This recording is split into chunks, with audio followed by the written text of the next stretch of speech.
நலமுடன் வணக்கம்.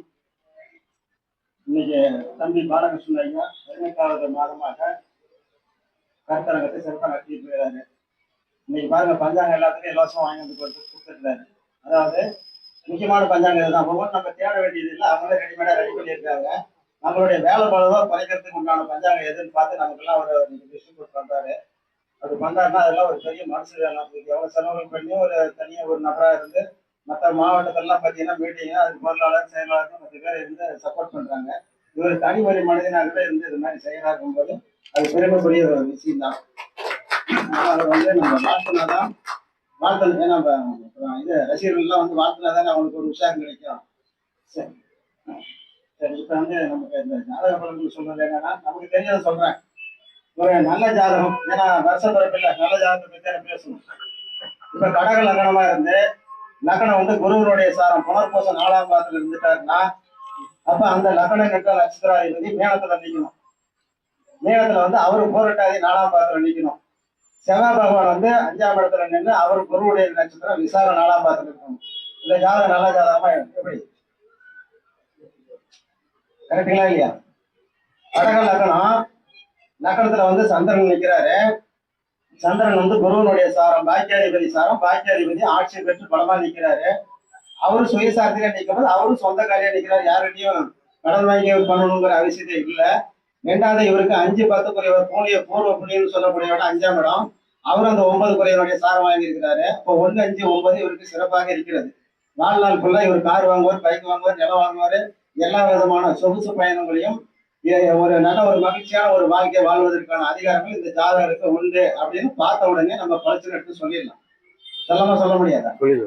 இதான் இது பேர் தான் நல்ல ஜாதகம் பேரு. இந்த ஜாதகத்தை எப்படி நம்ம கண்டுபிடிச்சோம்? இந்த வீடு கொடுத்தவரு, காடு கொடுத்தவரு, அதை பார்த்தா நம்ம கண்டுபிடிச்சோம். 1, 5, 9 எப்படி இருக்கு? தாத்தா என்ன பண்ணாரு? 5ஆம் இடம். அப்பா என்ன பண்ணாரு? நம்ம போற பிறகு என்ன பண்ணோம்? இந்த 3 எப்படி இருக்குது? தன் வழி 7, தாய் வழி 7, தந்தை வழி 7, 21 பேர் என்ன பண்ணிருக்காங்கன்னு கண்டுபிடிச்சு சொல்றதான ஜாதகம். சரியா? ஒரு ஜாதகம் வந்து ஃபர்ஸ்ட் 5 டிகிரிக்குள்ளார விழுந்ததுன்னா, மேச லக்னம் அஸ்வினி 1ஆம் பாதம் 2ஆம் பாதம், அது குழந்தை பருவத்துல வந்து ஒரு ஜாதகர் பிறகுறார். அவருக்கு வந்து குழந்தைத்தனமான செயல்பாடுகள் தான் எப்பயுமே இருக்கும். கூட ஒரு ஆள் அவருக்கு சப்போர்ட் இருந்துகிட்டே இருக்கணும். நீங்க நல்லா கவனிச்சு பாருங்க. யாராவது 5 டிகிரிக்குள்ளார வந்து ஒரு குழந்தை பிறந்திருந்ததுன்னா, இவர் எங்க போனாலும், பால் வாங்க போனாலும், தயிர் வாங்க போனாலும், ஸ்கூலுக்கு போனாலும், கல்யாணத்துக்கு போனாலும், நாளைக்கு பெரிய மனுஷனாலும் எங்க போனாலும் கூட ஒரு துணை இல்லாம ஒரு தனியா போக மாட்டான்னு சொல்லுங்க. அத்தனை பேர் ஆமான்னு சொன்னதுனால இந்த பாயிண்ட் உங்ககிட்ட நான் சொல்றேன். கடைசி 5 டிகிரி ஏது? கிருத்திகை நட்சத்திரம் 1ஆம் பாதமும் வருது, இது பரணி நட்சத்திரம் 4ஆம் பாதம் 3ஆம் பாதம் வருது. அந்த நட்சத்திரத்துல ஒருத்தர் வந்து பக்கத்துக்காரன்னு வச்சுக்கீங்களேன். மேசலன்னா ஒரே மாதிரி ஆணைக்காரன் குதிரைக்கு குரல்லாம் பேசக்கூடாது. சாரங்கள் என்ன எத்தனையில இருந்து நிக்குது? முதல் 15 பாகம் ஆண் காலம், அடுத்த 15 வந்து பெண் காலம். ஆண் பாகம் அசையாது, யாருக்கு விட்டு கொடுக்காது, பெண் காலம் வந்து பிளெக்சிபிளா இருக்கும் அப்படின்னு அட்ஜஸ்ட்மெண்ட்டுக்கு போகும். இதெல்லாம் பார்த்தா ஒரு ஜாதகத்தை வந்து நம்ம பேசணும். இப்ப கடைசி வந்து 5 பாகத்துல அது என்ன ஆகுது? கேளுடு லக்னம் பிறந்தது, வயதானது, முதியோர் சம்பந்தப்பட்ட வகையில ஒரு பிறந்திருக்கிறார். அப்பயும் இவருக்கு ஒரு துணை வேணும். நீங்க சொல்லுங்க, இது மாதிரி கூட வந்து ஒரு ஆள் வந்தாலும் நான் போவேன், கல்யாணத்துக்கு போவேன், அல்லது காலேஜுக்கு போவேன், மெட்ராஸுக்கு போவேன், சென்னைக்கு போவேன், இன்டர்வியூக்கு போவேன், எங்கேயாவது போறதுன்னா கூட ஒரு துணை வச்சு கூட்டிட்டு போவார். சென்ட்ரல் பாயிண்ட் வந்து வந்துச்சுன்னா யார் இந்த அவளை எதுக்கு டபுள் சார்ஜ், நானே போயிட்டு வந்தேன்னு சொல்லிட்டு அவரே போயிட்டு வந்துடுவார். போக மாட்டாரா? போயிட்டு வந்துடுவார். அப்புறம் இதுல மிதுனத்திலையும் சிம்மத்திலையும் கும்பத்திலையும் தனுசுலையும் ஏன் வந்து உச்சகரகம் இல்லை, நீசமும் இல்லை, அதுக்கு ஒரு விளக்கம் கொடுக்குறேன். இப்ப உத்தராயண காலம் எப்ப பிறகுது? தை மாசம் நமக்கு பிறகுது. உத்தராயண காலத்துக்கு முன்னாடி வீடும் முன்னாடி வீடும் வந்து உச்சமும் நீசமும் கிடையாது.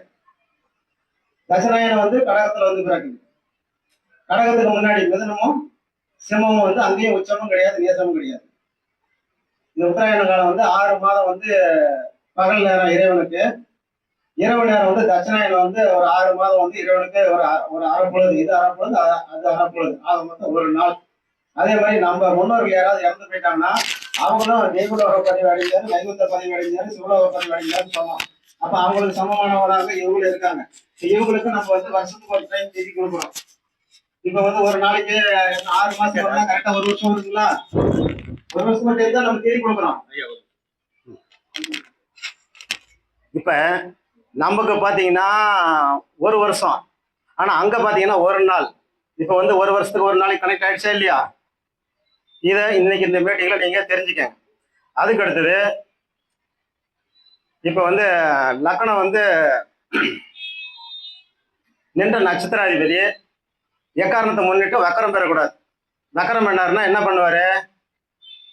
எதை செய்யக்கூடாதோ அதை செய்வார், எங்க போகக்கூடாதோ அங்க போவார், என்ன பண்ணக்கூடாதோ அது பண்ணுவார். அவருடைய பயணம் எப்படி இருக்கும்? கிளாக் வைஸ் இருக்குமா, ஆன்டி கிளாக் வைஸ் இருக்குமா? அப்ப ஜாதகரை பார்த்த உடனே சொல்லுங்க, லக்னம் நின்ற நட்சத்திராதிபதி லக்னாதிபதி வக்கரம் பெற்றிருந்தா இந்த ஜாதகர் சொன்ன பேச்சு கேட்க மாட்டாரு. எங்க போகக்கூடாதுன்னு சொல்றோமோ அங்க போவாரு, எதை செய்யக்கூடாதுன்னு சொல்றோமோ அதை செய்வாரு. கீழே உளுந்து ஏந்திரிச்சு ஏதாவது ஒரு அடி வாங்கணும், திட்டு வாங்கணும், ஏதாவது ஒரு கம்ப்ளைண்டோட தான் டெய்லி வருவாருன்னு சொல்லி சொன்னீங்கன்னா நேரில் வந்து பார்த்த மாதிரி சொல்லியிருக்கிறீங்கன்னு சொல்லுவாங்க. இதுக்கு காரணம் என்ன? லக்னம் நின்ற நட்சத்திராதிபதி லக்னாதிபதி வக்கரம் பெற்று இருந்தாங்கன்னா அவங்க வந்து ரிவர்ஸ்ல வந்து போறாங்கன்னு சொல்லி அர்த்தம். இப்ப ரிவர்ஸ்ல போய் அவர் ஜெயிப்பாங்களா ஜெயிக்க மாட்டாங்கன்னு ஒன்று கண்டுபிடிக்கணும் இல்ல? இப்ப மிதுன லக்னம் லக்னம் வந்து குரு சாரத்தில் நிற்குது, போராட்டாதிரி இது புனர்பூசத்தில் நிற்குதுன்னு வச்சுக்கோங்க. அந்த குரு வந்து விருச்சகத்துல இருந்தாருன்னா இருந்து அவர் வக்கரம் பெற்றாருன்னா அவர் வந்து எப்படி போறாரு? ரிவர்ஸ்ல தானே போறாரு. ரிவர்ஸ்ல போனா உச்சத்துக்கு போறாரா இல்லையா? அப்ப வாழ்க்கையில் வந்து கஷ்டப்பட்டாலும் போராடி மன்றாடி அந்த கபடி விளையாடும் போது பட்டையை தொடுறாங்கன்னு சொல்றாங்கல்ல, அது மாதிரி தொட்டுருவாரா? அவருடைய நெகட்டிவா தான் போவாரு. நெகட்டிவே தான் அவருக்கு வந்து பிளஸ் ஆக்க மாத்திக்கக்கூடிய அளவுக்கு அவருடைய கிரக அமைப்புகள் இருக்குது. அதனால அவர் போறாரு. ஆனா சொல்ல பேச்சு கேட்க மாட்டார் தான், செய்ய மாட்டார் தான். சில படத்துல எல்லாம் பாத்தீங்கன்னா அப்பா அம்மா பேச்சு கேட்காத நிறைய பேர் சென்னையில போய் சினிமாவுக்கு சான்ஸ் கேட்டு ஹோட்டல் கடையில வேலை பார்த்து அப்படிலாம் நடிகராகி இன்னைக்கு பெரிய லெவலில் வந்திருக்காங்க. இதெல்லாம் வந்து காரணம் மிதுன லக்கணமாக இருந்தால், ஒரு உதாரணத்தை சொல்றேன், மிதுன லக்கணமா இருந்து புனர்பூச நட்சத்திரமா இருந்து அவர் வந்து விருச்சகத்துல இருந்து அவர் வக்கரம் பெற்று இருந்தாருன்னா அவருடைய போராட்டங்கள் சங்கடங்கள் சலுப்புகள் எல்லாமே உச்சத்தை நோக்கி போயிட்டு இருக்குதுன்னு அர்த்தம். அதே மிதுன லக்கணத்துக்கு வந்து லக்கணத்துக்கு உயிர் கொடுத்தவர் யாரு? அதே புனர்பூச நட்சத்திரம் தான், குரு தான். குரு வந்து ரிஷபத்துல இருந்தாலும் அவர் எதை நோக்கி போறாரு? கடகத்தை நோக்கி போறாரு. சாரி, கடகங்கிற இது மகரத்தை நோக்கி போறாரு. அப்ப நேசத்துக்கு போறாரு. அப்ப இவர் என்ன பண்ணுவாரு? நான் அப்பயே சொன்னேன், என் பேச்சு கேட்டியா? இன்னைக்கு ஒண்ணும் இல்லாம வந்துட்டு பாத்தியா? வாங்க வர வாங்க மாட்டார் அந்த டோஸ். நேசத்தை நோக்கி தானே போகுது அவரு. நேசத்தை நோக்கி போகும்போது இவர் போராடுறது மன்றாடுறது, யாரு சொன்ன பேச்சு கேட்காத, நான் அப்படி படிச்சிருவேன் இப்படி படிச்சிருவேன் டபாக்கர் விட்டுக்கிட்டே வந்து இந்த மாதிரி நாளைக்கு முன்னேற்றம் அடைஞ்சிருவேன், நாளைக்கு முன்னேற்றம் அடைஞ்சிருவேன் சொல்லிக்கிட்டே வருவேன். கடைசியில பாத்தீங்கன்னா சாக்கடையில் விழுந்துருவேன். இது லக்னம் என்ற நட்சத்திராதிபதிக்கு நம்ம எடுத்து சொல்லக்கூடிய ஒரு பலன். அதுக்கு அடுத்தது இப்ப வந்து ஒரு ரிஷப லக்னம், சாரி மேசம். மேசத்துல யாரு வந்து அந்த வீடு வந்து யாரு பிடிச்சிருக்காருன்னா சூரியன் தான் வந்து அங்க வந்து உச்சம் பெறாரு. சூரியன் உச்சம் பெறதுனால அது 1ஆம் வீட்டுக்கு காரகரா வந்து அது கொடுத்துருக்காங்க. இப்ப 2ஆம் பாவத்துல யாரு உச்சம் பெறாரு? சந்திர பகவான் உச்சம் பெறாரு. இப்ப சந்திரனுக்கு நம்ம உணவு தானியத்துல என்ன சொல்றோம்? அரிசி சொல்றோம், உணவுகளை சொல்றோம். அப்ப சந்திரன் பகவான் வந்து 2ஆம் பாவத்துல காலபுருஷன் உச்சம் பெறுவதனால சந்திரன் வந்து ஒரு ஜாதகத்துல நல்ல மாதிரியா இருந்தா சாப்பாடு பிரச்சனை எப்பயுமே அவருக்கு வராது அப்படின்னு நீங்க போல்ட்டா அடிச்சு சொல்லுங்க. சேலம் சீல்நாய்க்குப்பட்டி பைபாஸ்ல ஒரு கல்யாணம் நடந்தது. இப்ப அந்த பொண்ணுக்கு சொன்னேன், இன்னைக்கு வந்து உங்களுக்கு சாப்பாடு போடுறத எல்லாரும் பாராட்டிட்டு போவாங்கன்னு. இதுவரை 67 பேர் வந்து எனக்கு பாராட்டிட்டு போயிருக்காங்கன்னு சொன்னாங்க. அது காரணம் என்ன? சந்திரனுடைய அந்த சந்திரன் வந்து அவருடைய பொண்ணு ஜாதகத்துல உச்சம், அது சொல்லுது. என் பொண்ணுடைய ஜாதகத்துல வந்து சந்திரன் வந்து உச்சம், அப்புறம் சாப்பாடு நல்லா இல்லாம என்ன பண்ண அப்படின்னு. அப்போ இந்த கணக்கு கால்குலேட்டர் நீ பண்ணிருக்கிறியானே, நான் ஏற்கனவே பண்ணி ஆராய்ச்சி பண்ணியிருக்கிறேன் அப்படின்னு சொல்லி அந்த அம்மா சொல்லிச்சு. சரிங்களா? இப்ப காலபுருஷனுக்கு 5 அதிபதினு சொல்லக்கூடியவர் நமக்கு இன்னைக்கு வந்து 1ஆம் இடத்துல உச்சம் பெறாரு. அப்ப வந்து நம்ம சூரியனை வழிபாடு பண்றதும் குலதெய்வத்தை வழிபாடு பண்றதும் ரெண்டு ஒண்ணுதான். அப்ப 5ஆம் இடம்னா நமக்கு முன்னோர்கள் தான். அப்ப முன்னோர்கள் வழிபாடு தான் அப்படியே தொடர்ந்து வந்து அது நமக்கு வந்து குலதெய்வமா வந்து மாறி இருக்குதுன்னு நம்ம எடுத்துக்கணும். நிறைய இடத்துல பாத்தீங்கன்னா தீப்பாஞ்சி அம்மன்பாங்க. தீப்பாஞ்சி அம்மன் ஒரு மனிதனா பிறந்து வாழ்ந்து தானே அவங்க எரிஞ்சு போயிருக்காங்க பிரச்சனையாயே. அப்படிதான் எல்லாத்துக்குமே முன்னோர்கள் தான் நமக்கு குலதெய்வம். குலதெய்வம்னு தனியா ஒண்ணு கிடையாது. அவங்க என்ன ஒரு 5 தலைமுறை 10 தலைமுறை கண்ணு கட்டின வரலும் தொடர்ந்து வந்துட்டு இருக்குது. அப்புறம் ஜாதகத்துல பார்க்கும்போது நிறைய பாயிண்ட்கள் பார்த்த உடனே சொல்லலாம். இப்போ வந்து ஒரு ஒரு 2 3 ஒரு பாயிண்ட் மட்டும் சொல்றேன், ஏன்னா இப்ப நிறைய பேச வேண்டியது இருக்கிறதுனால. இப்ப மிதுன லக்னம் ஒருத்தர் 12ஆம் இடத்துல குரு இருந்தார். நல்லா கவனிங்க, நான் எப்படி எடுத்திருக்கேன்னு பாருங்க. மிதுன லக்னத்துக்கு 12ஆம் இடத்துல குரு சந்திரசாரம், சந்திரன் 10ல. தம்பி கேட்டரிங் படிச்சுட்டு கப்பல்ல வேலை பார்க்கறாரான்னு கேட்டேன். போய் பார்த்துட்டு வந்தீங்களான்னு கேட்டாங்க. சொல்லுங்க, இது கரெக்டா வருதா இல்லையா? 10க்கு அதிபதி யார்? குரு தானே. அவர் 2 சாரம் வாங்கியிருக்கிறாரா? அவர் தொழில் ஸ்தானத்துல போய் 10ஆம் இடத்துல நிற்கிறாரா? அது நீர் ராசியில போய் நிற்கிறாரா? தூரதேசத்துல கடல் ராசியில போய் நிற்கிறாரா? அப்ப மிதுன லக்கணத்துக்கு 10க்கு அதிபதி 12ல நின்று சந்திரசாரம் வாங்கி சந்திரன் 10ல வந்து மீனத்துல இருக்கும்போது கேட்டரிங், அதாவது உணவு சம்பந்தப்பட்ட தொழில வந்து பட்டம் வாங்கி இதுல கப்பல்ல போய் வேலை பார்க்கறாருன்னா கப்பல்ல தான் வேலை பார்த்துட்டு இருக்கிறான்னு சொல்றாரு. இது மாதிரி நம்ம வந்து பலன்களை எடுக்கணும். இப்ப அதுக்கு அடுத்தது மிதுன லக்கணம், மேச லக்கணம் 4ஆம் இடத்துல வந்து சந்திரன். நல்லா கவனிங்க, மேச லக்கணத்துக்கு 4ஆம் இடத்துல வந்து சந்திரன். அந்த சந்திரன் வந்து குரு சாரம். குரு வந்து 12ல இருக்கிறார், மீனத்துல இருக்கிறார். இப்ப வந்து இது 10ஆம் இடத்துல சுக்கிரனும் புதனும் கேது, மொத்தமா ஒரு 3 கிரகம் வந்து அந்த இடத்துல நிக்குது. இப்ப அங்க அந்த சுக்கிரன் வந்து வாங்கின சாரம் சந்திர சாரம் வாங்கியிருக்கு. 4ஆம் இடத்த அதிபதி 12 சாரம், குரு சாரம், குரு 12ல நிக்கிறாரு. சுக்கிரன் வந்து 2 7க்கு அதிபதி 10ல நின்று 4 சாரம் வாங்கியிருக்கிறாரு. உங்க பையன் புல்லட்லயே இங்கிருந்து பெங்களூர் போயிடுவானான்னு சொன்னேன். என்னங்க இப்படி சொல்றீங்க அப்படின்னாங்க. இதுதான் சமயோசித புத்தின்னு சொல்றது, இறை சப்போர்ட் நமக்கு இருக்குதுன்னு சொல்றது. இது என்ன நம்ம ஒரு யூகிச்சு தானே சொன்னோம், இல்ல கால்குலேஷன்ல சொன்னோமா?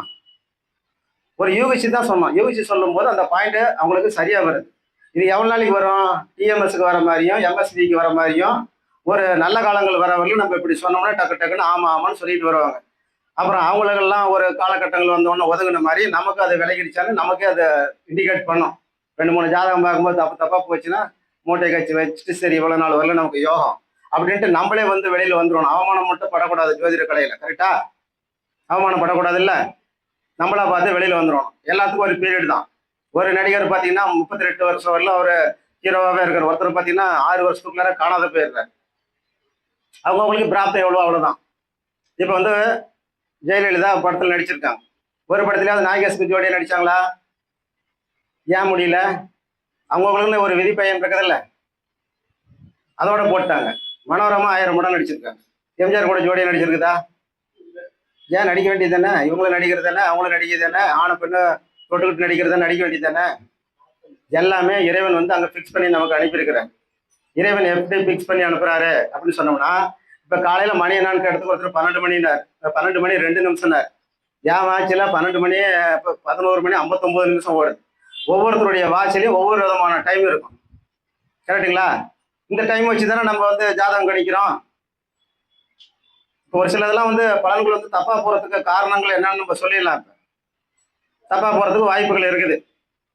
இப்ப சிவபெருமான் வந்து ஒரு வாட்சி வச்சிருக்கிறார். அவர் கணிச்சாருன்னா தப்பு வருமா?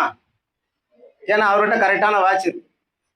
அந்த வாட்சியில் அவர் கணிச்சு எழுதி ஒரு பேப்பர்ல வந்து உள்ளார போட்டு பர்த்துக்கு அனுப்பி விட்டுருவாரு. பிறப்புக்கு பிறந்த உடனே அந்த சீட்ல என்ன இருக்குதோ அதை பூரா அப்படியே நடந்துகிட்டே வரும்.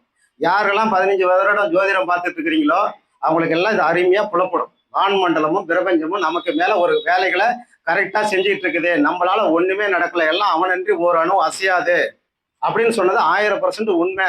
தட்டுங்க, 1000% உண்மை அப்படின்னு வந்து நீங்க நினைப்பீங்க. கரெக்டா வந்தாங்க.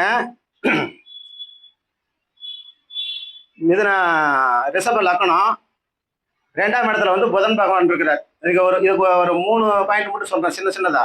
ரிஷப லக்கணத்துக்கு 2ஆம் இடத்துல யார் இருக்கிறாரு? புதன் இருக்கிறாரா? இந்த புதன் வந்து ராகுசாரம் வாங்கி ராகு 6ல நிற்கிறார்.